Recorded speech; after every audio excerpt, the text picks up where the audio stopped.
Nakatry na po ba kayong mag-ihaw ng bangus dito sa bukid? Napakasarap talaga yan. Lagyan natin ng mga lamas, napakaraming lamas dito doon sa loob at saka yung ating linungag, yung sinunod natin, linagyan natin ng talong at saka okra para maluto na yung kanin, maluto na niyang okra at talong. Isa na ba? Isa na yan. Yan, yan oh. Yan oh. What's up guys? Sa araw na to pupunta tayo sa ating munting area dahil maglalampas itong kasama ko at saka ako magluluto. Ayan, dito na papunta na kami dun sa ating San Juan. Pagdating namin doon, hinabwa ko na yung mga dala namin. Kung nakita niyo yung sinso na daldal, uy, meron na to. Yung sinso na nadala namin dahil mamumutol ako ng kahoy dito dahil para malinis yung ating mga kaniyugan. At saka itong yung ating mga sundang andito na hinabwa na natin. Yan. Pagdating ko dito namin agad ay nagsasaing na ako. Yan, para sakto mga alas 12 makakain na yung kasama ko dahil ayan, nagsasaing na ako. Yung mga ating kanin pala ay ating lalagyan natin ng ating talong at saka okra para pagluto ng ating kanin, luto na rin yung ating ulam na talong at saka okra para hindi na tayo maglapwa-lapwa or nilaga. Ayan, hinugasan na natin yan dahil atin ang ilalagay sa ating kaldero. Ayan, nilagay natin. Yan, lagay natin yan. Lagay. Yan. Yan, atin yan ihurot para para wala nang maibabalik sa bahay. Ayan, atin ang ihurot yan. Yan, lagay natin doon, lagay. Yan, lagay. Lagay natin. Yan. Yan. Busin natin yan lahat. Busin yan, ubos. Yan. Yan. Pasensya na po, hindi tayo na video ng maayos kasi wala tayong cameraman. Ayan. Pagkatapos ko doon santang nagluluto tayo, naghiwa-hiwa na naman natin yung ating mga lamas natin. Diyan na ilalagay natin sa tiyan ng ating bangus. Yan.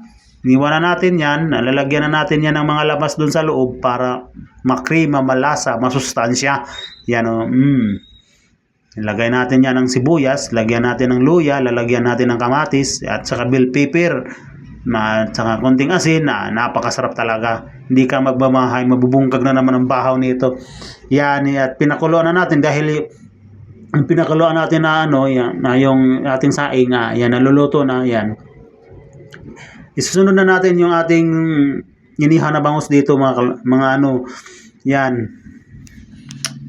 Sa atin na yang itatakang natin yung ating ito na yung ating sasahan. Magagawa na tayo ng sausawan na itong aking sukaan, napakaraming sili, napakaraming lamas at di ka talaga magmamahay nito. Napakasarap talaga ito. Yan, at saka luto na yung ating hinabwa na natin yung ating talong at saka okra na binabaw natin sa ating kanin na sinunad o rilungag. Yan, para isa na ba. Yan, yan. Ito na yung aking kasama. Tinawag ko na siya dahil nagugusla na talaga ako, pati yung kasama ko nagugusla. At saka naluto na yung ating inihaw na bangus at nagnagawa na rin ako dito ng sasahan or sausawan. Napakaraming sili, napakaraming lamas at kamatis. Napakasarap talaga. Yan, kain tayo. Yan, yan. Yan. Kain tayo, yan. Yan, sukat tayo. Yung ating kutsara pala, galing yan made in China pala yan. Yan. Ito yan, pinakasarap talaga dito. Yan Yan, tuslo natin sa ating sausawan. Napakasarap na maraming sili. Yan. Sarap yan. Yan. Yan. Sarap yan. Yan, sarap yan. Butang natin yung ating kamatis. Maggandahan ko sa mga sa sausawan yung maraming kamatis. Yan. Yan Itong sabay na natin yung ating okra. Yan, ating itutuslo sa ating sausawan.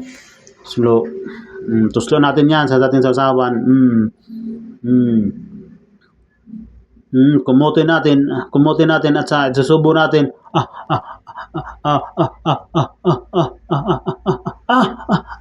Kain, kain. Kain, mga kaagli, kain tayo. Kain. Kain. Shout out nga pala sa laging nanonood ng aking vlog o sa aking mga video. At sana ay nandyan kayo palagi sa mabuting kalagayan. Ito ang kasama ko yan. At advance Merry Christmas kahit na wala tayong handa sa Pasko, basta kumpleto at masaya ang ating pamilya, panalo na yun. Isang masabi ko, kahit wala tayong handa sa Pasko, wala tayong handa na marami, kahit konti lang, basta buo ang ating pamilya, at saka saksalo-salo tayo at masaya, panalo na yun. Yan, kain tayo, kain. Advance Merry Christmas pala at bagong taon sa lahat. Yan, kain. Pagkatapos dito kumain namin, nagre-request itong kasama ko na manguha kami ng kinason dahil para may maiuwi na siya sa bahay. At sumugot talaga ako at eksakto mga 3:00 ng hapon nag-uundang na kami dahil manguha pa kami ng kinason. Yan, ito yung pinakadabiso. Yan, kain. Kain. Yan, dabis talaga yan. Yan.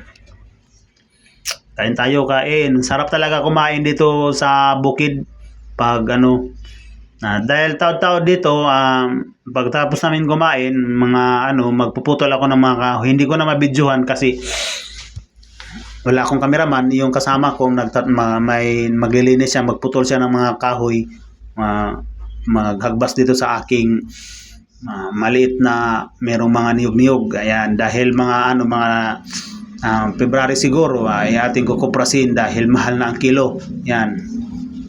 Kain. Kain. Yan. Yan. Kain. Kain tayo. Kain. Kain. Kain talaga. Kain. Kain. Sarap.